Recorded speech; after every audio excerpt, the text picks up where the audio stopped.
Hey everyone, welcome back to another episode of the Wandering Road Podcast. I'm your host Chris, alongside my co-host Dean, and joining us for today's show is Feliz, and she's here to share her paranormal experiences that she's had throughout her life. Thank you for joining us tonight, Feliz. We really appreciate it. First thing that we were talking about, Chris and I, before you got on, we were trying to figure out a little bit about everything you shared with us initially. And I think we have a lot of good stuff to kind of dig into, but it will give you the floor to kind of head in whatever direction you'd like. But I guess to kind of start the conversation off, Chris says you're from West Virginia. Have you spent most of your life or all of your life there? So yeah, I'm from West Virginia. I'm from Martinsburg, West Virginia, and I lived in a little area called Terrico Heights. And there's a lot of history very close there. Actually, literally like a mile from where I lived was the first documented paranormal case. It was called Wizard Clip, and it's just a really interesting story. But yeah, I've lived there, and haven't had a ton of experiences there. I have had a few that were just kind of like eerie and odd and just weird things, but I moved to Kentucky about 15 years ago, so I've been here for about 15 years. Oh, awesome. We have more than one place to talk about that. Yeah. I've never heard of Terrico Heights, though. I'm looking at it on a map, and it's surprisingly, if it's the right one I'm looking at, it's surprisingly close to Washington. Like it's kind of like much further east in West Virginia. Yeah, But so we're what's that like story? so we're in the Panhandle. Okay. So the story from Wizard is called Wizard Clip. And there isn't like a ton of information. There used to be a YouTube channel, and there was a gentleman who went through the entire story. And then the channel was just so old, I guess they deleted it. But it was about a man. I think his name was, I can't remember his last name. It was John something. So the story goes with the Wizard Clip, and my grandma. Actually, I remember being really young and my grandma telling me about this. And it was something that was passed down to her from her parents. So there was a traveling soldier that came to that area, and he was Catholic, but he was sick. And he ended up at this man's home, and he asked for a priest. Well, the man whose home he was staying at, he denied him because he wasn't Catholic. And the man ended up dying. Well, some time went by, and the locals started noticing all these animals that were cut up, and they were just kind of random. And then there was an incident, and this is from my grandma, where people were sitting in a church. Now, this has happened like way beyond my grandma's years. This was like the early 1800s. And people were sitting in this church, and all of a sudden their clothes started to become clipped, like somebody had taken scissors and were like clipping them. There's even cases of like a general from the Civil War coming and visiting the family, and his soldiers leaving the home, refusing to stay the night because of all the activity that was happening in the home. There was a woman that came from Martinsburg, West Virginia, and I'm not sure what her title was, but she was supposed to be like big shit. So she came to the home, and she had this bonnet in a box that she brought with her. And then when she left, the bonnet was cut up. Nobody had opened the bonnet. Nobody had messed with it. The owner, the man John, I believe his name is John. I can double check, but he started having dreams about a man in Winchester, Virginia, and he ended up going. And the man was a priest, so he ended up going to Winchester and saw the man, and they converted him into Catholicism. And he ended up, when he passed, he ended up donating a large chunk of his land to the Catholic Church, and it's called Priestfield. So there's a lot of Catholic retreats that happen there, but it's a very eerie place. I mean, it's really close to where I live. It's like walking distance, about a mile. And when we were kids, my mom took us there a few times, but because I guess the Catholic Church owned it, we can't just run around in a playground. So it's a very eerie. It's in the woods. The building is very, very old. They built just a little retreat. It's really pretty, but it's kind of eerie too. The grave of the soldier is there still. Church where people had all the activity, it actually, I think, burned down years ago. So when you go through the town, it's very, very tiny. It's just a bunch of houses, and there's of course, in little small country areas, there's like a ton of churches, and you can see there's a triangle mark of Wizard Clip. It's like a triangle, and it has I think a broom and scissors on the triangle. it's really unique. It's like it's so interesting, but it's like very creepy. And I went back home last week and I made a point to go and stop at the houses, and they're just one of the houses that they redid is absolutely beautiful. My aunt actually used to live in one of the houses that are on that street. So they're redoing all of them. So I'm curious because I know with like supposedly with activity it'll stir up if you are doing renovations, so I'm really interested if like the construction workers there like have had any activity there. Yeah, that's crazy. I'm actually looking as you were talking, I'm looking up a lot of these places and it's a beautiful area of West It's Virginia. And you're beautiful. right. I see some houses there. Like, yeah, like you said, that some houses they're very rustic looking, but they're also like Hmm. new rustic. And but the craziest thing is the wizard clip. There's actually a Wikipedia page. And for listeners, just to be clear, it actually is literally how it sounds. It's like the word wizard, like a magical guy, and then clip, CLIP. And the story goes, like you said, like the clippings would occur on people's clothes in random places. But what also you didn't mention that I see in here is they were cut into like half moon shapes.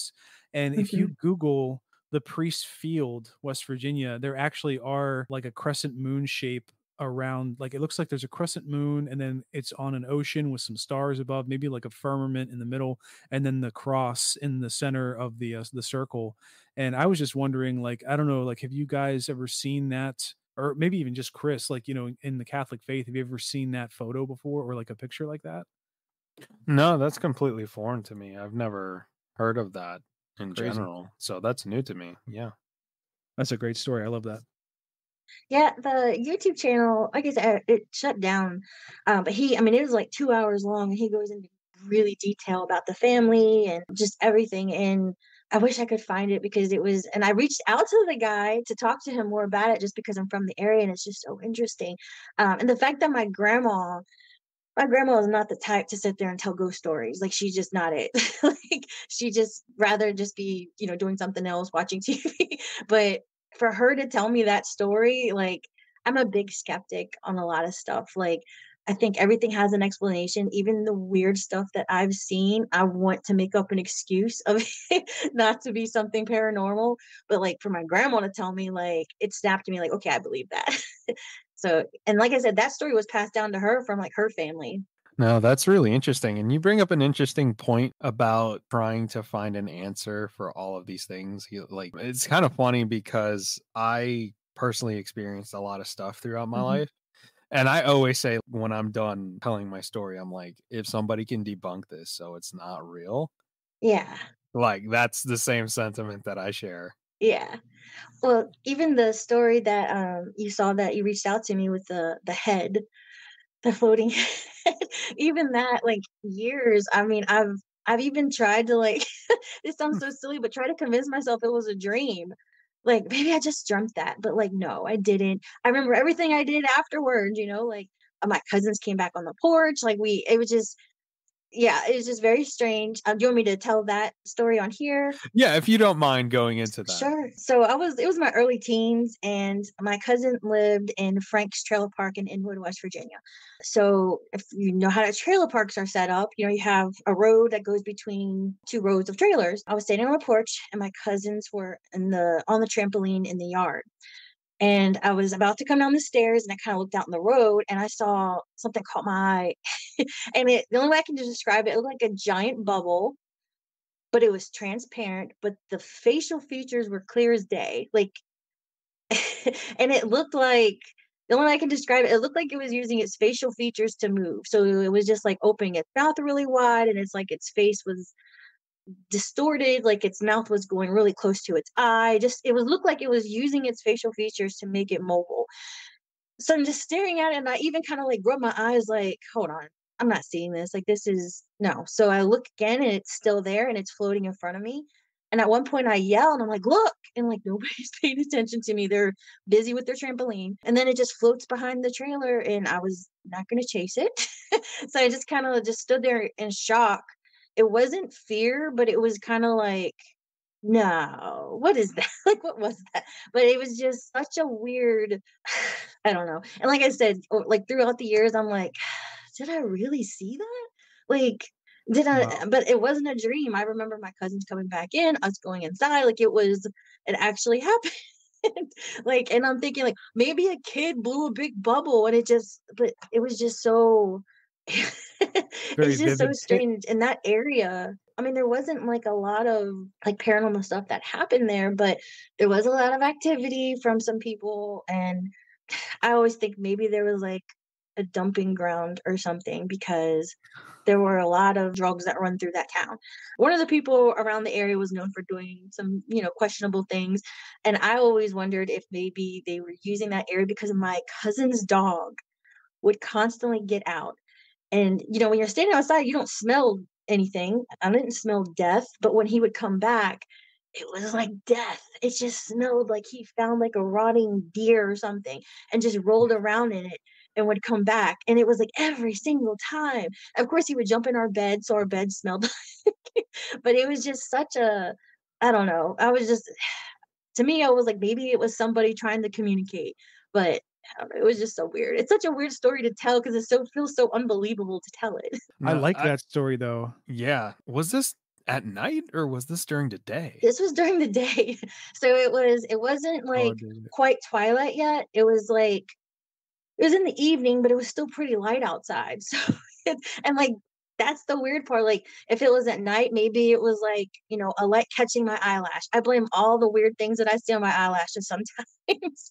I see a lot of white lights and weird things, and I'm like, okay, maybe it's like the glitter on my eyeshadow. So I try to blame, but no, it wasn't. It was in the day. That kind of reminds me of like when you're describing that thing, I was thinking of like a Miyazaki movie or like Spirited Away or something where you have like an entity or a spirit that's like no one has ever seen before. It's so like unique.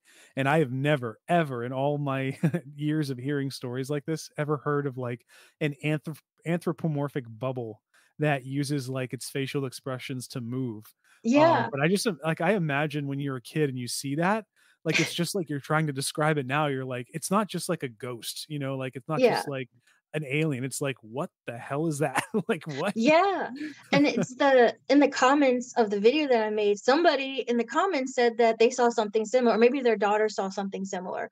And I'm like, Oh, "Okay, wow. that's just so." And then there was another comment where they said it was like a Netflix show, and I tried to watch it actually today so that I could talk about it, and I was on my lunch break and I ran out of time. So I didn't get to watch the full episode, but, and then there people were making comments about it being, a Native American, like, myth.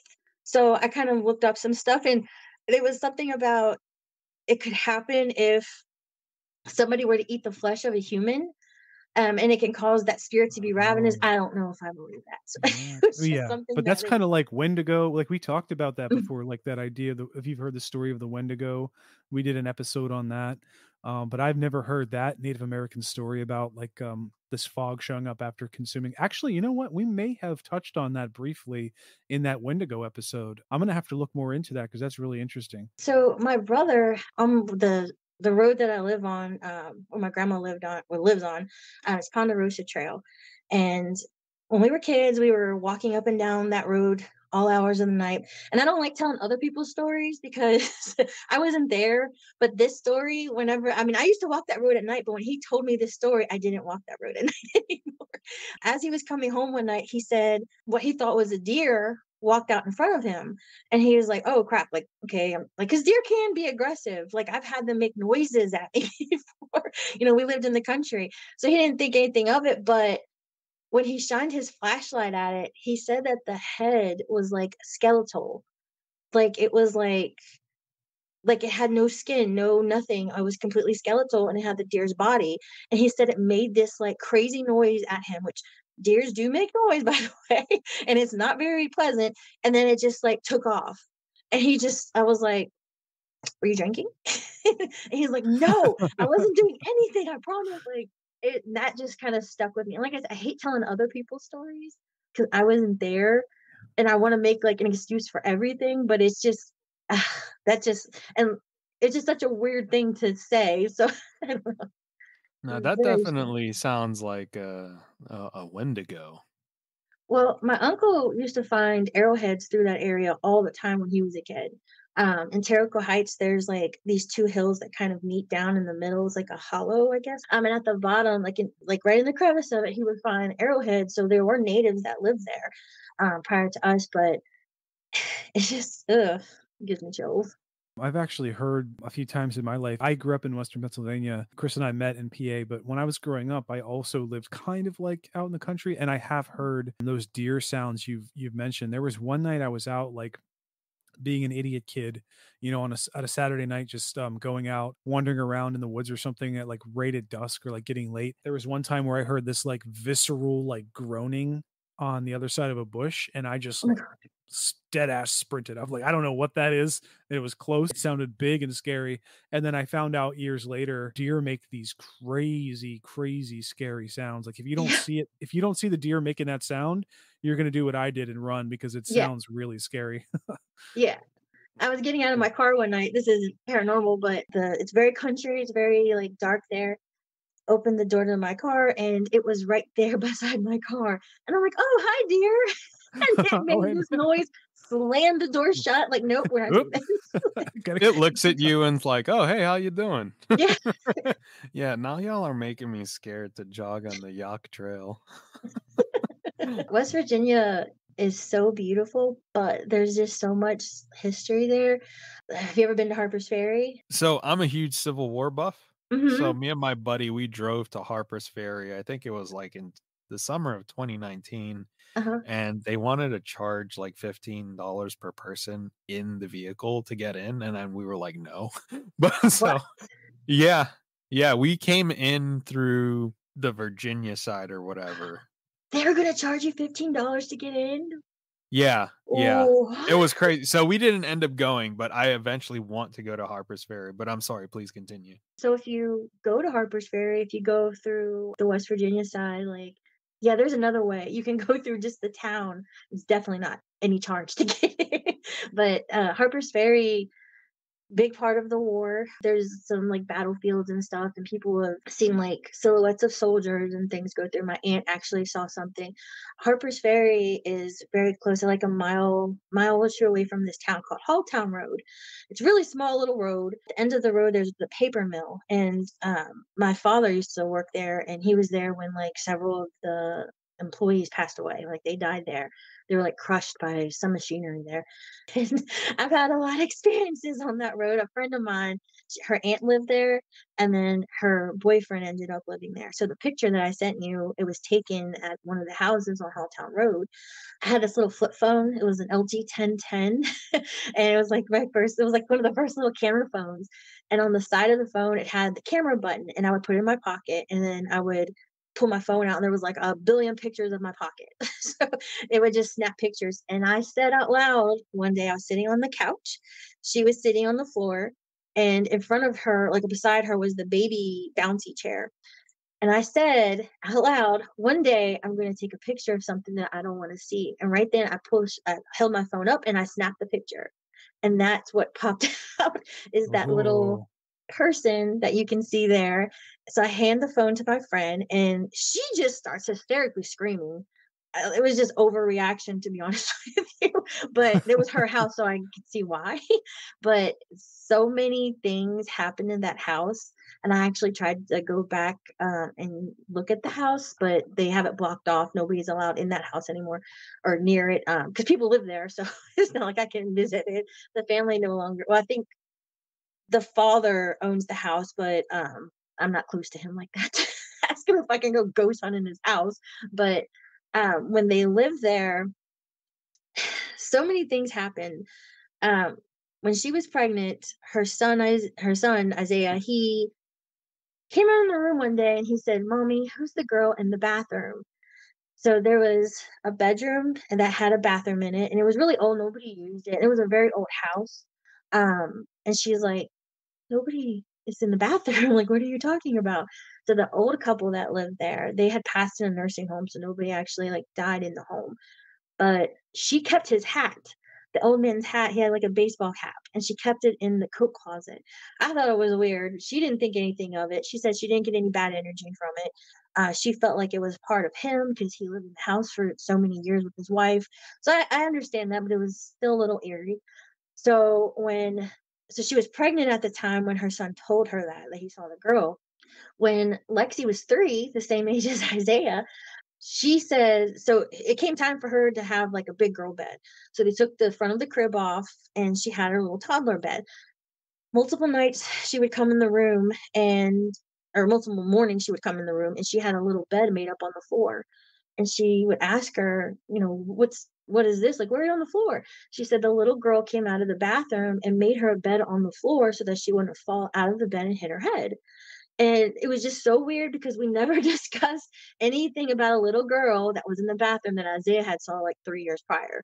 It was just very strange. We would hear noises all the time. You would hear, to me, it just sounded like a very large vehicle pull up in the gravel driveway. You would hear somebody get out. And so the way the house was set up, when you walked to the front door, you would walk in and there was like an enclosed porch. And then you would go through another door that actually took you into the house. So you would hear the truck pull up, you'd hear somebody close the door, you'd hear that front door open, but then nobody would ever come into the house. And we would go out there and look, and the activity was really strong when she was pregnant. And it was just so, and I practically lived with her. Like I was there with her all the time. Any free moment, me and her were like sisters. And I was there all the time and I heard all these noises. And in that bathroom, you would hear like somebody lift up the toilet lid and then slam it down really hard. And when she had Lexi, you really didn't hear a lot of the sounds as much as you do when she was pregnant. It was just, the house just gives me chills just thinking about it now, because the feeling sometimes you would get in that house. Like I did not like to be alone in there, and I had to babysit a lot for her. And yeah, it doesn't bring good memories. The house actually at one point was condemned, and my friend, she went through some stuff. She ended up having her aunt took her children and was caretaking them for a while. And the aunt had went into the house to get some clothes for the kids. And at this point, the house was just falling apart. There were holes in the floor, and it had caused snakes to come in. So when the aunt was coming through the house, Chris's favorite. Yeah, do what? Oh God, no! I hate snakes. Yeah. I saw one today on my run, coincidentally. Oh, really? Yeah. Oh God. Well, I just found out what a razor snake was. Have you ever heard of that? No, I haven't, but it sounds something horrific. sounds like something I don't want to run into. What is it? I found out about it today. It actually is a jet black snake that will stand up like a cobra. And my dad was telling me about an experience that he had where one popped up in front of him because he had a chicken farm. He ended up throwing the chicken at the snake. Chicken was fine. Yeah, it popped up right in front of him and he just tossed it and took off. But apparently they chase you. So yeah, put your running shoes on. And I'm looking it up now, Chris, and it says that razor snakes inhabit where she's talking about. They also specifically live right in your backyard. It's weird, man. It's just those two places. Those are the only two places that they live. Oh, okay. All right, back to the ghost stuff. That's not going to scare me.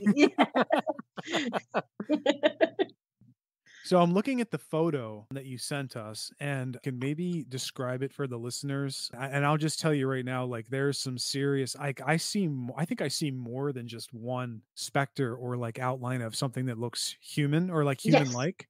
Please feel free to describe the photo and then what's most interesting about it. My friend is sitting in front of me. So it's her shoulder and then her knee is in the photo. All the way to the left is a little foot. And that's the baby. She was just kind of chilling to the side. And then right directly in the very back and front was a bouncy chair. So something was sitting next to her. So that little, I don't know if you can see, like, it looks like it has a head, a shoulder. Yeah, that part right there is the part that's questionable. Is the thing that's got like a facial features. And I kept saying, well, maybe it was just Lexi. Like maybe it was the baby. But the way I took the picture, it was nowhere near her. It was not aimed towards her. I took it, I flipped it forward, and then that's when I took the picture, like directly in front of me. And I kept trying to convince myself, no, that's Lexi. Like somehow the camera caught her, but she was on the other side. It's just such a eerie, because you can see it almost looks like it's looking at Lexi and smiling. Yes. Yeah, and what's interesting is Chris also mentioned, and when he caught something else in that picture, which is in the very top right hand corner. He's like, "Oh, that kind of looks like an old woman, Oh my God, where? with a blurred No, it- face." Is that what you're talking about earlier, man? For the listeners, you can't see this, but we're currently observing the photo that Feliz sent us. So, Feliz, right here, to me, that looks like someone, like a woman or something. Like I can see a head. Yeah. So I can see a Okay, head that's what right she's talking here. about. Yeah. Is this what you were talking Yes. about? Yeah, that's Yeah, it to looks me, it looks like a kid. yeah, to me, like it looks like like you could see the eye right there. To me, it's Uh-huh. looking Yeah. like directly at the camera. Yeah, Yeah. so and then somebody else in the comments when because I made a video on this one too. Somebody else said that it looked, and I didn't see this until they pointed it out.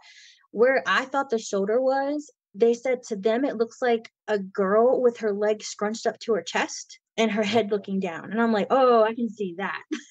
Like I definitely Oh, see a yeah. face. Yeah. Yeah, but you can clearly make out a head. Like here's the Yeah. hair. It's like covering up this part of the hair is covering up part of the face, but you can clearly see I right didn't Yeah. even here notice the the hair. I eye. did not even notice that hair until now. Wow, that's crazy.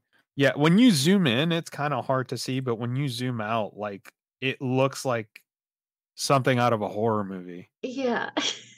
It And really does. it's in me That going back to, like, I always want an explanation for things, and I'm like, "That is an old phone. It's an old phone." So, it's like potato quality, So, it could have been anything, but it's just I don't know. She actually spoke to something in there one day.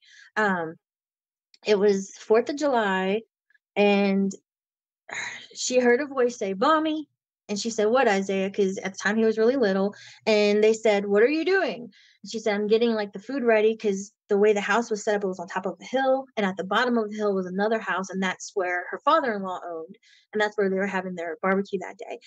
So she was telling him she was getting ready to go down the hill. And she just happened to like get some stuff and look outside. And he's outside. Nobody was in the house with her. She was there by herself. And then literally a year to the day, it was the 4th of July after, I was in the house by myself and I was getting dressed because I was going to go down to the barbecue, but then I was leaving after. So I was standing in the kitchen and I was putting on my makeup and I saw, you could see down the hallway and the way the light was shining in, somebody was back there. Somebody was moving. I thought it was her boyfriend getting ready too. I thought he was at the house with me. And so I'm like, all right, I'll see you down there. Nobody said anything. I was like, okay, whatever, he's busy. So I go down and he's chilling down already at the barbecue. And I'm like, Oh, somebody is in your room. Like somebody broke in upstairs and they went up there and nobody was there. Somebody was in the house with me. Whether or not somebody had broken in, I mean, I don't see why they're going to rummage through clothes. That's what it looked like or sounded like. It's so strange. That house is just it's just a lot of crazy memories and good memories, but then a lot of just like the weird ones like this, like kind of take over. Chris, this kind of sounds like a lot of stuff you've dealt with. Like there's just all this stuff that multiple people have experienced, and there seems to be a continuing theme. But I think when you hear stories like this, it just stacks on like a crazy amount of credibility that something strange is going on, because it's not Hmm. just like a one-off. Like we've talked to people who have really good stories, but it's like they're the only ones who have experienced it.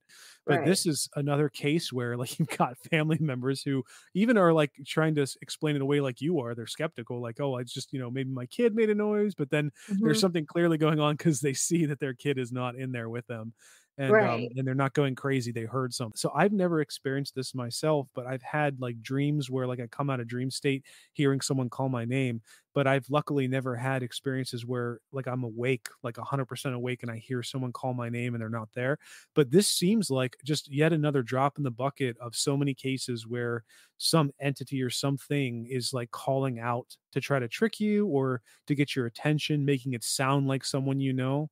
Hmm. So are those the only cases in the house where you've heard or people have heard names called or voices, or have you ever had any experiences like that elsewhere in your life? Oh yeah. Tons, like a lot. And it makes me feel weird talking about them because there's been so many things that have happened throughout my life. It makes me feel uncomfortable because I'm like, they probably think that I'm just a straight lying or that I'm nuts. But I just No, feel like I've been no, sensitive to no. things. Just I've seen. I was at a friend's house one night and I saw a woman float into a room, and it wasn't just me. She saw it too. We were more concerned about being up at 3 a.m. in the morning stealing ice cream versus we thought it was her mom. Legit thought it was her mom, and I'm like, oh shit, your mom's like out, she's like right there. So we go, and then when we get to the room, start thinking about like that wasn't your mom. Like we were, like I said, more concerned about getting caught than what we Yeah. saw. And I saw the back of her just float around the corner, and she was like, "It floated," and I was like, "It floated." Like it's just so strange. And her mom had, when her mom went to bed, her mom had like black shorts and a black t-shirt on, and she had really long hair. What I saw was something with really long gray hair like her mom had, but it had a really long white gown. And the way it moved, it was just the back of it and it just floated. When we headed back to the room, we expected when we came around the wall, the corner, to see her because that was her like cigarette spot. She would sit in this one specific spot and just chill with her cigarettes. She was not there. We were relieved because we're like, okay, we didn't get caught. But then like as we're sitting in the room, like talking about it, there was a woman in your room. Like there was a woman there and she floated Yeah. in. Mhm. That house, my friend used to do tarot cards and stuff like that. And Ooh. I don't, I don't practice any Ooh. of that. I find it very interesting.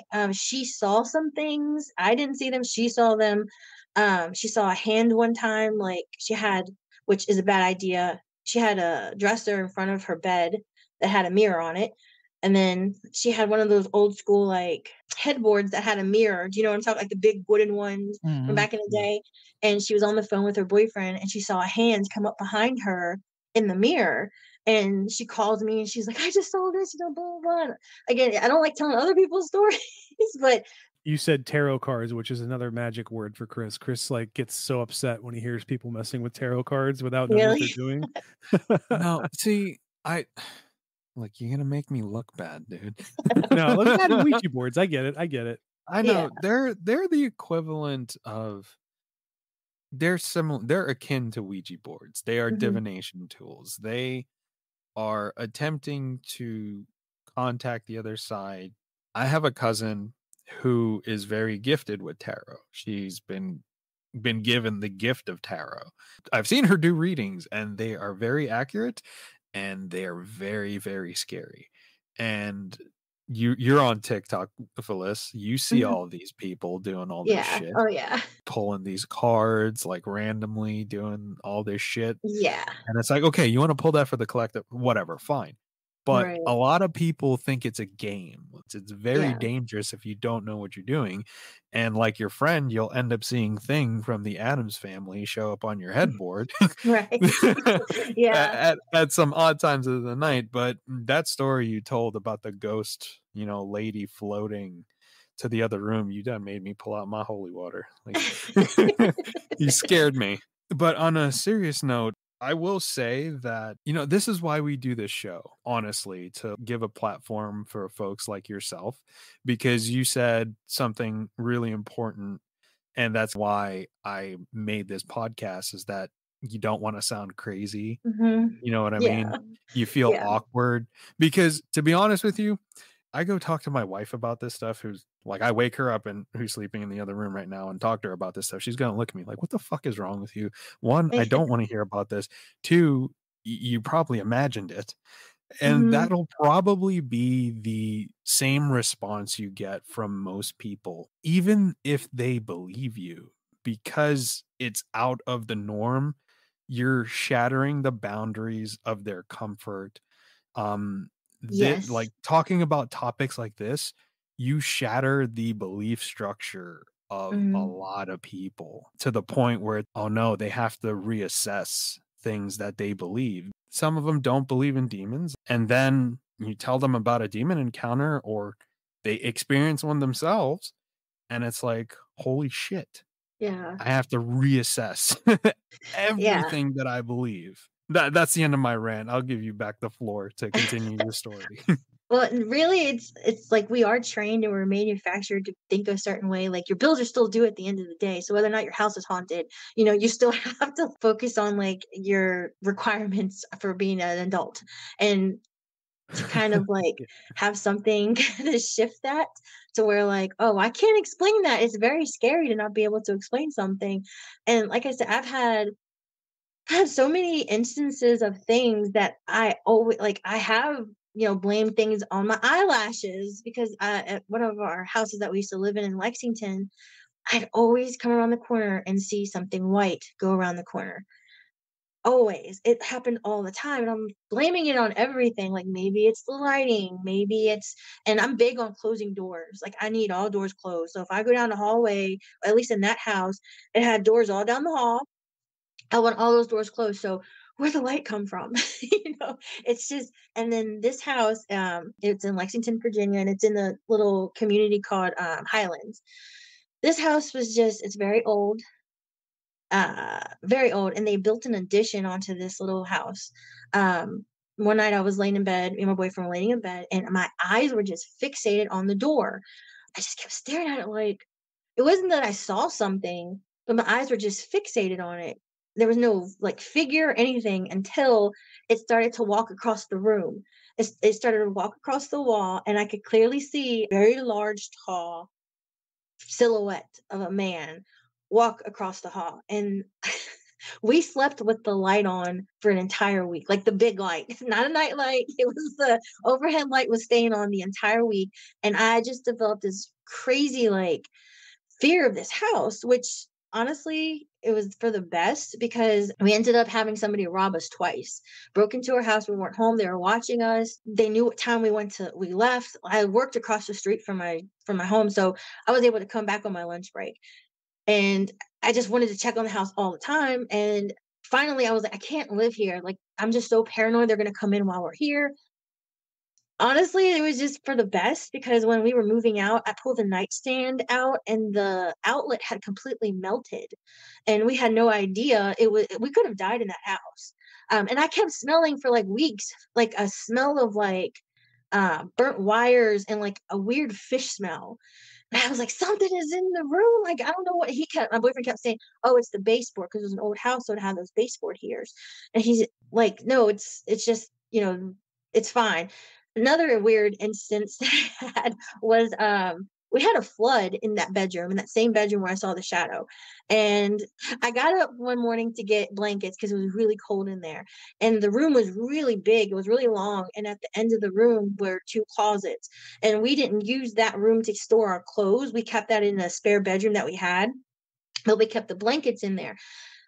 Thank God, because I would have been so pissed if all my clothes got wet. But there was a flood that the ceiling had a hole in it, and water rushed into that through that closet and just soaked the carpet. So when I went to get the blanket, I'm just squishing in water. So I was like, damn it. So I went to work. And my boyfriend texted me a picture of bugs in our bed. And they were like termites, but they weren't on the floor. Somehow they were in our bed. It was just the weirdest thing, like, we were in our bed and they weren't in the bed with us, but then I think it was, like, midday, it was, like, I don't know, maybe 11 or 12, he texted me this picture, and he's like, "What is this? Like, what is in our bed?" And I'm like, "Those looked like termites," and they were all dead. It wasn't like they were crawling around, they were dead, they were just laying there. So when the guys came to fix the hole in the roof, one of the, workers told my boyfriend, he was like, "Your house is weird." I'm like, "Why do you say that?" Like, why? Other than me seeing a figure walk across the room, like, why do you say that? I mean, he didn't say like why he thought it was, but that house gave me a very paranoid feeling. I did not feel safe there from being robbed twice. You wouldn't really, but even before they're like us getting robbed, it was going around the corner and like just it was almost like catching the back of someone, like someone with a white shirt, and it was just such a weird. And when we first moved there, me and my boyfriend played hide and go seek, dark hide and go seek. So all the lights are off. And I was like, this is going to be a fun idea. Absolutely not. Not when you first move into a house and there's sounds in the house that you don't know. So it's just, it was just such a weird. You're I'm just really glad, asking and I hate to say this, that we asking got for it. robbed. Yeah. Oh my god. It's like, how much can we conjure with this game?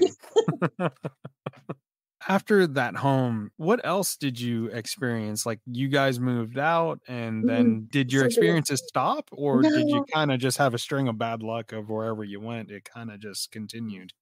continued the next house. I never really experienced sleep paralysis before until that house. That house, it was, what was the name of that I can't remember the name of the housing development it was at. But anyhow, it had this horrible train in the backyard. So where the train would cross the road was in my backyard. So when the train would get right to my window, it would blow that horn. And just my boyfriend said it didn't bother him. I'm like, how does a giant train horn not bother you? Like sometimes it felt like it was coming into the house. So I was not Oh my sleeping god. well to say, because it would go on all the time. And I'm not a big napper. I don't like napping because I feel like once you nap, there's no way I'm going to sleep that night. And then I'll wake up disoriented, like, what time of day is it? But in that house, sometimes I would nap and I felt like I could not move. I felt just like completely paralyzed. I've never felt that before and I've never felt it after, just in that house. In that house, we heard something one night. We had a roommate for a little while and he had the entire upstairs. And it was a fairly new house. And we were downstairs and it was actually on Halloween night. And we heard like, sounded like he came home, water running, just like his normal routine. When he came home, he'd go to the bathroom, turn the water on, wash your hands, like walk through the room. And I was like, oh, Alex is up there. Like, I guess he came home early. And we get a text from him and he was like, hey guys, I'm not coming home tonight. And I'm like, maybe you need to go up there and see who's there. He's like, I'm Gulp. not going up there. Like, well, something was up there. It was that house. When we moved out, I had actually went back to it to ask the new owners, hey, like, do you have any of our mail? Like, we couldn't find a package. It didn't come to our house. He had some of our mail. And when he when he came back, he asked me, did you guys ever have anything happen in this house? Like anything like strange? And I just looked at him like, okay, first off, I'm in this person's house and I don't know you. So like asking me strange questions right now, I just kind of want to go.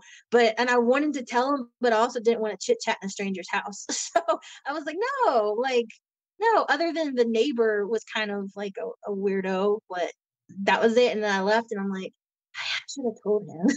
Like maybe I should, you know what I mean? You're a girl in this guy's house. I didn't want to chit chat. I just wanted my stuff to go. But that house was, the sleep paralysis was weird. And then again, saying things that you sound like a crazy person. I was laying on the couch one day and I'm opening my eyes and I see this this black ball and it looked like, I don't know, have you ever seen like a ball of hair? That's what it looked Yeah. like. And it looked like it was moving, like somebody, like static Scribbles. almost. Yeah. And it was in the ceiling. And as I'm opening my eyes, it's like heading over to the other side of the room.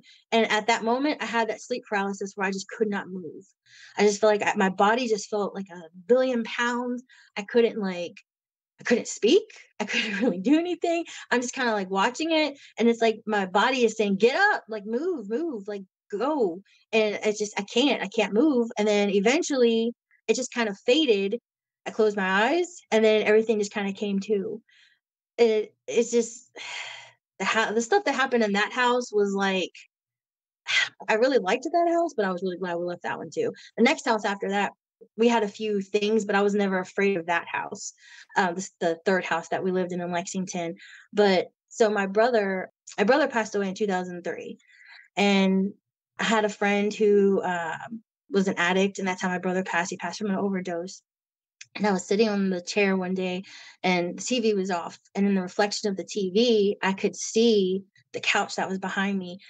So I'm sitting there thinking about my friend and thinking about my brother, and all of a sudden I get a whiff of my brother's cologne. And behind me, it almost looked like somebody, you know how the couch looks like a dent? Like if somebody sits on it, it looked like somebody stood up, and I got that whiff of my brother's cologne. And it was this Nautica cologne. Like they discontinued it. It was back in like the late 90s. And I remember that. Yeah. yeah, Huh. it was like in a blue bottle. Yeah. Yeah. And I was like, oh, that's so weird. So I texted my boyfriend. I'm like, did you spray any cologne before you left? And he's like, no. I'm like, okay, like, all right, something. It was very warming because it was like somebody telling me, like, it's going to be fine. She's going to be fine. But Yeah. it was just a very strange, like, the feeling. And you can't, like, really, like, prove to somebody a feeling you have, you know? It's Right. like so I was not by myself. It's just super strange. I wanted to go back to something you mentioned. You said that in that other house in Lexington, which is what, your second one, right? The newer one. Yes, the train Um, house. Yeah. yeah, you experienced sleep paralysis. You mentioned the incident with the couch. Do you mind going into your first bout of sleep paralysis of what you can remember? And did you see anything, or did you how was that like for you? Yeah, so like I said, I've only had it happen at this house. When I would have it, like if I was in my room, the majority of the time it was in my bedroom. And again, it's sounding nuts, but it sounded like somebody sitting on the bed, or felt like somebody sitting on the bed. And it just felt I could not move, but I could feel like somebody getting in and out of the bed. Like the bed is shifting, the bed is moving. Like not like I don't feel the covers shifting. I don't feel like anything like touching me. It's just I felt like the bed was moving, and it was just this very like you're paralyzed. You can't really move. You want to like get up, and it's this very sinking exhaustion that you can't break from it. It's like you're trapped almost. And it like when it happened on the couch, I don't really like nap on the couch. I never really liked doing that. If I was going to sleep, I want to lay in my bed and do it. But when I laid on the couch, that one just felt like I was stinking into the couch. And it was just a very, very heavy, like I said, trapped feeling. It's very strange. Yeah, definitely. I've had sleep paralysis once, and it Oh and yeah. it wasn't fun.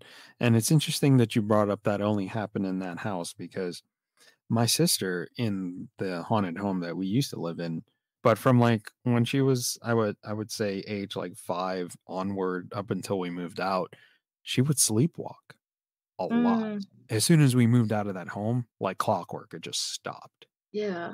I think what you experienced there with the sleep paralysis definitely gives some credence that that locale definitely had some sort of effect on you. Whenever you experience these things and you're living in these homes, it sounds like you're not by yourself, like you're living with someone else. Hmm. Did they ever mention anything to you, or is it kind of you, the one that recognizes and experienced all this stuff, and then you bring it up to them? So our boyfriend really never has anything, experiences anything. There was one night at the house with the train where it was more of a feeling. It wasn't like a thing he saw. Now he did hear a person upstairs. Who we thought it was our roommate. He heard that, and we're he was going upstairs to investigate. But other than that, really, there was a night where we both were just so damn restless. Like it was just very like I was paranoid for some reason. I kept getting up and looking out the windows. It just felt like we weren't alone in the house. It was just very heavy feeling. At the time, we didn't have a roommate then. And then even him, he was pacing back and forth like I just like something's wrong. Like we just couldn't shake this feeling of like it was like a paranoid feeling. And that house, I had that a lot there. And I mean, it was a fairly new house, so I can see if it was like a mold issue. Like I tried to rationalize everything. Mold can make you have like symptoms of like paranoia and things like that. But it was a new house. There wasn't any mold. I mean, the house was, I think when we moved in, it was probably like maybe 5, 6 years old, but we didn't have any leaks. Not like the first house, like we didn't have anything like that. Now, dad, he seen some things. He says he's heard people call his name. My grandmother just passed away last year. I saw something up the stairs. Looks like it was a white figure, and it was the night we didn't get ashes. My cousin ended up cut. She lives in Arizona.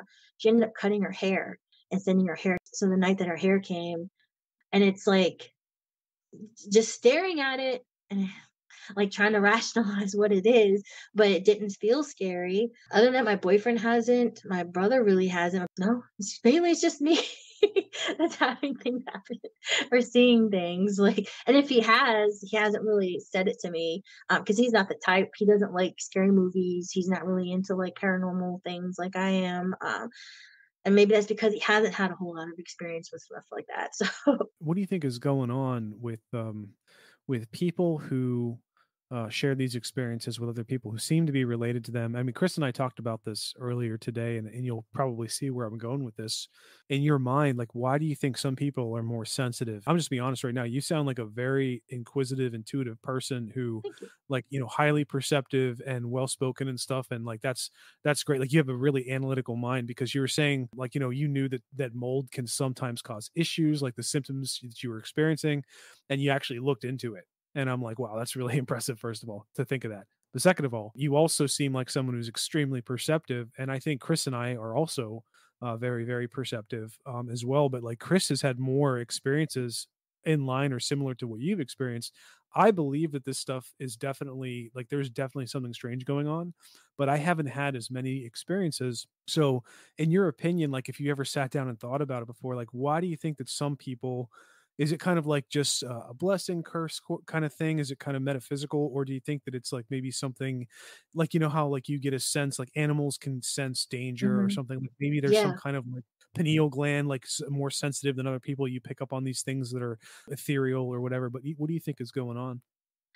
So okay, my father's from Mexico, and that side of the family has had, like, my uncle has had. I don't know if I even want to tell his story because I wasn't there, and the fact that they had an experience that was so detailed. Something chased them literally out of their house to where they left all their belongings. They did not go back to that house to get their things because something was there. Um, Okay, now you can't not go into detail about that. a family has a lot of history of things that they've seen and happened. And one of the stories that my uncle told me was, and I had to confirm this with my dad because I was like, I don't know if Theo was telling me the truth. So we had a cousin who was buried alive, and her husband had, and in Mexico, we don't have they don't have the resources that you do here in the States. And this was years and years ago, and this is a very long time ago. He had a dream that she was, or I'm sorry, maybe it was the daughter was having a dream that the mother was saying, "I'm still here, like come get me, like get me out of here." And they go and they dig her up, and they found marks on the grave where she had moved, like she was alive. And so I asked my dad, I'm like, "Did that really happen?" Because you hear that story all the time. People, but my dad's like, "Yeah, like that happened." So, and I mean, that is something that was common. That's why, like back in the day, they had what are the men called that stay in the grave at night? There's a name for them. I know what you're talking about. And what they would do back in the day, you probably are familiar with this too, is they would put these strings The in the bells. casket and they would ring the bells if Yeah. people are alive. And that would happen more Yeah. often than not. Yeah. It's super crazy, super scary. But I just feel like for us, like when you're asking why you think, maybe, I think it has something to do with maybe just my side, like my dad's side has had a lot of experiences with things. My mom's side, not really. I mean, my aunts have seen one of my aunts, the only thing that she's ever brought up to me was like she saw like what looked like soldiers in a field. Um, they've seen things, but like nothing compared to what my dad's side has told me. Especially my dad has had like all kinds of things, but going back to my uncle, now take this with a grain of salt because of the source that it came from to me. Um, the only reason I believe it is because they literally left their stuff. They did not take anything. Maybe my uncle went back and grabbed some clothes, but like furniture wise, everything was left there. So my dad gets a knock at the door one night, and it's my uncle, and he's hysterical. He's crying. And my dad's like thinking that maybe he's drunk. So he's like, "I'm not drunk, I promise." Him and his wife had a little boy, and then my cousin was from a different marriage. So she was there with them. They were in this house or this apartment, and actually I went to visit this like afterwards. I took pictures of it. Maybe I'll post like a video of it on my TikTok. So I guess she was in the laundry room, and my cousin walked in, and she started talking like kind of crazy. Um, and there was a very large black shadow thing that chased them. And I was not there. This sounds so far fetched. And to me, like, I'm not saying that I don't believe it, but And this being was in there, Mexico? no, no, no. This was in Kentucky. This is Winchester, This is in Kentucky. Kentucky? Okay, Yeah, okay. but this is on my dad's side. So the only reason that I think that there's an ounce of truth in it is because when my dad went out to the van to like ask, what was going on to my uncle's wife and to my cousin was on the phone with her mother, and she was crying, saying, "Mom, it was horrible. It was horrible." She was around the room, and it was like yelling and screaming. And years later, I had text my cousin and asked her, like, "What happened?" Like, and she said, yes, there was something in there, and it possessed my aunt, and she was holding on to the baby, and her voice was different. And my uncle was like trying to get the baby. It was just like this weird episode that they were having. So they loaded up in the car, they came to my dad's house, and the crazy part is my dad, he was very superstitious back in the day. So he would put pennies in the corner of the in the rooms. I don't know, I don't remember why, but they're Catholic. They had crosses over the doorway. My uncle could not enter the house. He just couldn't come in. Like my dad was like, come inside, like get inside. And he's like, I can't. He would not come into the house. They got back in the van and they left. I don't know where they went. I don't know if they went to a hotel or what, but they would not come in. And if it wasn't for my dad, like witnessing my cousin sitting there on the phone crying, saying, it was horrible. It was awful, mom. And she's sobbing. And then they just didn't get their things from the place. They just left every furniture and all. So then my uncle's wife, her family is from Puerto Rico. And I don't know how they were able to do this. I guess they just took over the lease and they were there for like a month or two and then dipped. They wouldn't even stay there. And supposedly, like, there was a woman and her husband that lived there and she was murdered in the home. But I don't know. They just tell you things, like you hear, oh, this could be the reason why. Maybe it was the woman, but I don't know. Just a very weird, like my uncle and my dad, they've told me a lot of stories. Like, especially with stories when other people are saying, like, yeah, we were there, that happened. Like, oh, it's just so strange. So my mom's Dominican. So my mom is the youngest of 10. Her eldest sister passed away and they can all see stuff. My mom told me a story of when she was growing up. Her mom would tell her at night, don't look out the window. And she didn't listen to her. She's like, do not look out the window. Because at night the brujas come out. Yeah, I've heard that. The brujas come out at night. Yeah. And my mom didn't believe her. And she saw animals. I think she saw a donkey with like deep red eyes. Oh my God. She said my grandfather saw, it was either a donkey or a horse that had the same human eyes of the bruja that lived down the road. Oh my God. Yeah, that shit's real, man. Wild. Yeah, and in the Dominican, they have this like folklore of this creature.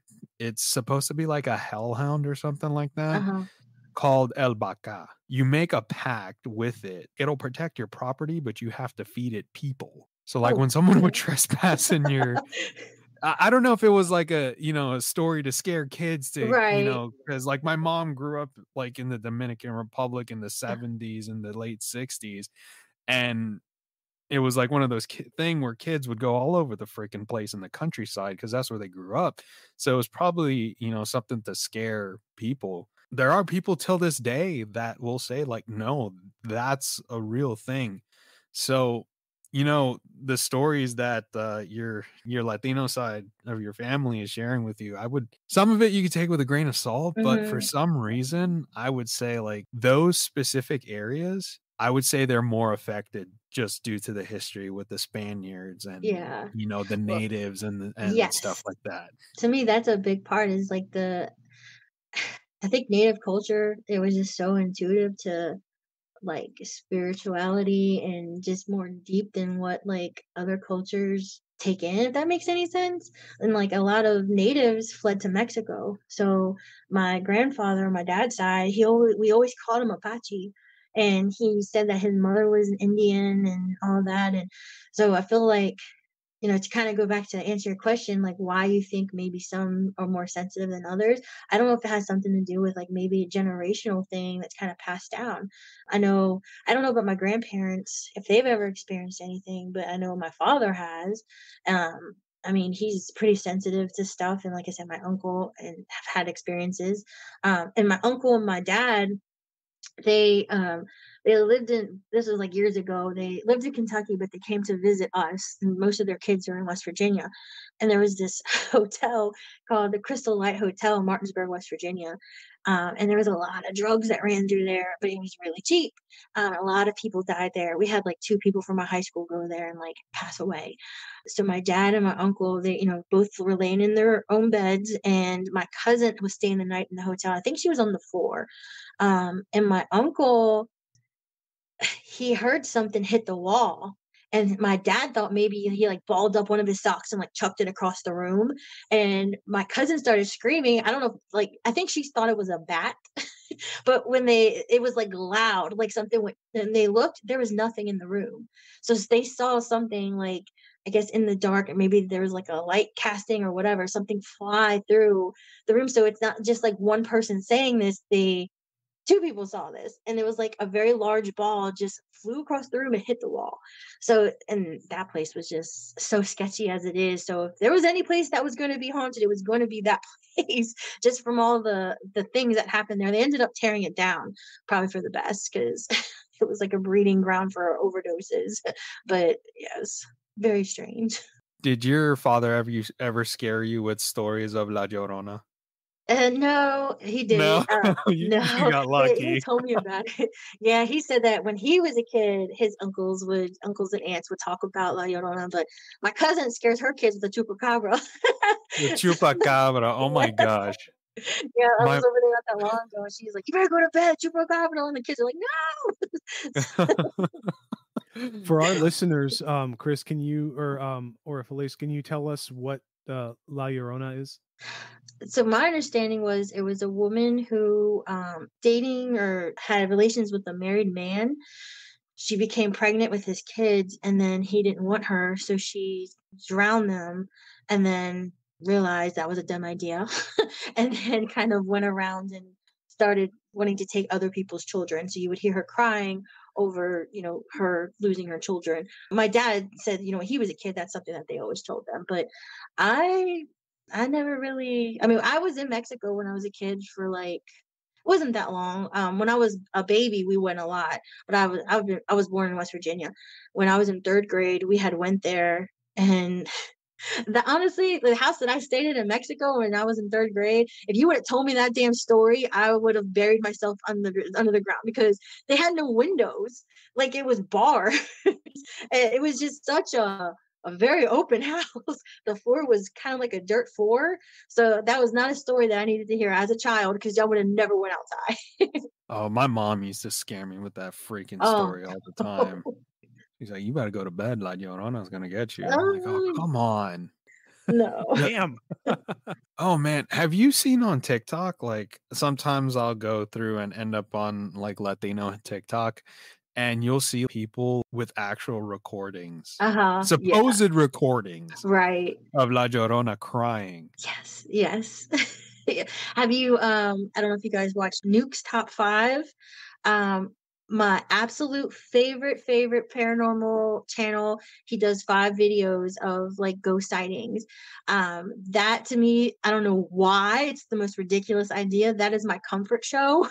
It's the most opposite of what it should be, but I love watching it at lunchtime. I'll sit there with my lunch and just turn it on, and then just get terrified in the daytime, because some of those videos, to me, again, it's going back to like there's always an explanation for everything. A lot of these videos are sent to him, from people, and everybody right now wants to go viral. Everybody wants to be like, look at this video, get the views and all that kind of thing. So I have to go back, and in my head, for my own peace of mind, I have to say it's all manufactured, because some of it is so damn scary. It's like, I don't want to believe that's real. Like, please let that just be really good editing. It's crazy. No, that's fair. That's fair. And I think that'll segue into my final question that I normally ask our guests. And it's interesting that you kind of fall into that category of like folks.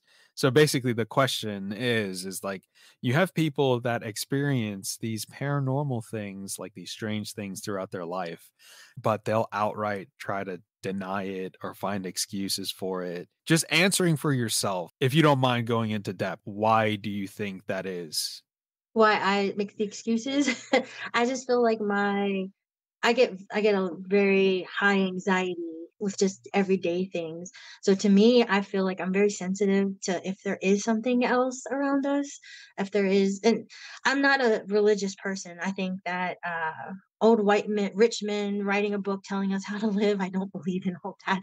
I feel, but I don't think that it going to work at 9 to 5 every day and how we're trained to think is it either. There's so much in the world that's just natural energy, and I feel like maybe some people are more sensitive than others, and I feel like I'm one of them, but I do feel like, as a kid, I had night terrors, and I feel like I've developed a really good wall to keep myself from maybe seeing things.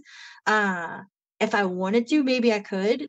When I was younger, I was very into like seeing things, and then when I saw things, I'm like, I don't want to see it anymore.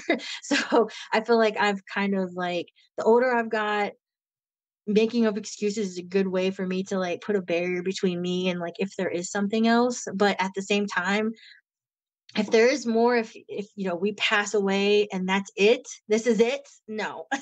That's just very depressing. So I think another part of me being so interested in paranormal is because there is something else afterwards, and that gives me comfort. But I don't want to see it. Like, I don't want to see a full apparition in front of me, because it's very hard to like, for me at least, to shake that anxiety feeling, if that makes any sense. But yeah, I don't know. It's like I do believe in things, but because I've seen them. And again, it's going back to, you feel nuts sometimes, like telling people, but it's so comforting, like talking to you guys. You guys have seen things too. And to hear somebody else say, like, I've had these experiences. I'm like, okay, well, maybe, you know, I'm not crazy. Like, it gives me comfort to know there's other people out there that have had like, similar experiences. That's exactly why we do what we do. It's funny enough, Dean and I were having a conversation, talking a bit back and forth of why do we do what we do? Give people like yourself a platform and a safe space to Appreciate tell it. your story and not be ridiculed, because you can see like some of these other shows out there, they'll have someone on and then as soon as they're off, they'll like be like, oh, Mhm. that's complete bullshit type Right. of stuff. So I think it's really important, and I think it's very therapeutic for people to be given a platform. And like, to anyone listening to this, if you're skeptical, that's fine. That's perfectly fine. If you Mhm. enjoy the paranormal, like I listen to paranormal stories all the time. But the point is, it's like, people get their stories out there, and that Right. there are other people that have experienced the same thing, and you know that you're not alone in that sense. Right, which is why I made that dark blush, channel on TikTok, and I have a list of stuff that just happened that I do wanna talk about, tons of stories, but I do other stuff on TikTok. I do TikTok shop, and it's very consuming my life. So it's really hard to kind of go into, making a long video and editing it, and you guys know when you go into editing stuff, it takes a while. It's not really quick and simple. So, but I wanna, especially as we get closer to like Halloween, those kind of videos are very popular. And it's not even so much of like, oh, I don't care about going viral. It's like, I've had these experiences and they're interesting to me because they've happened. And like I said, it's very comforting to hear other people, even in the comments. Like, I was so scared when I posted my first like video about the floating head, because I'm like, man, people are gonna like, they're gonna have me locked up, you know. But it's just like seeing other people tell their story. I'm like, okay, well, and then to see the comment of the person that said, "Oh, my daughter saw that." I'm like, oh, okay, that doesn't make me feel nuts. Like, makes me feel a little bit better that somebody else has seen something similar. So I appreciate you guys giving me the platform to talk about it, and maybe like in the future I can come back and join you guys and hear some of your all's experiences and stories. I would love that. But I'll be posting, hopefully soon, more videos on my channel. So. The last thing I will say too is kind of like half jokingly, but I couldn't stand for many years like those ghost shows that, or not even just ghost shows, but like the shows where people would sensationalize these Yes. experiences that people have. And it's Yeah. like you're listening to it and like, somewhere in the Pacific Northwest, blah blah blah blah. Da, da, da, da. And it's like that kind of tone. And I'm like, I can't fucking I do that, man. know. Like that's Yeah. so dumb. But when we sit down and talk to people like you, or you doing this or like whatever, this is just like every single guest we've had on, doesn't matter if they have a following or if they don't have any social media like presence, really, like anybody we talked to so far has been so awesome to share, like so good at sharing too. And they're clearly like, we're not sensationalizing this stuff. We're just here to just talk about it like we're old friends, Right. and we're all doing this shared human experience thing. So like it's fucking awesome that we can do this. Like this kind of thing didn't always exist, where we could like meet Right. somebody from the other side of the globe and have a conversation with them or whatever. I love it. So I really look forward to hearing more stories. I'm sure you have a ton more, and they were all great. Feliz, thank you so much for being on today's show. We Thank you. greatly appreciate you coming on to share your stories. And in the beginning, you seemed a little hesitant to go into it, but as we Yeah. start continuing with the conversation, you got a little bit more comfortable. So, You guys and definitely we made me would feel comfortable, so I appreciate it. You're welcome. That's what we aim to do, but we would absolutely love to have you back on if you have more stories that you did not share today. Sure. You are more than welcome to come back on. Thank you. But before we end today, where can our listeners find you? So it's a very small channel on TikTok. It's called Dark Blush 00. The profile picture is just this really creepy thing that I drew. It's like it almost reminds me of like Momo. That creepy. It was just something that I was just like, let me just draw this weird picture. So that's what the profile picture looks like. It's not going to be my face. That's not me. You heard it there, folks. Go ahead and give her a follow on TikTok. Go watch her videos about her scary stories and check out her TikTok shop too. Thank you. Thank you for tuning into today's episode of The Wandering Road. If you enjoyed today's episode, please give us a rating on Apple, Google, Spotify, or wherever you listen to your podcasts. And please share the show with your friends, as that would help us grow immensely. Also, be sure to follow us on social media. You can find us on TikTok at twroadpodcast, our Instagram at twroadpodcast, and our Facebook by searching for The Wandering Road Podcast. If you'd like to get a hold of us, you can reach us at our email address, twroadpodcast@gmail.com. We would love to hear from you. We would love to have you on the show as a guest so you can share your stories, or you could submit email submissions of your stories that we could dedicate an episode to. Thanks, and we'll catch you on the next one.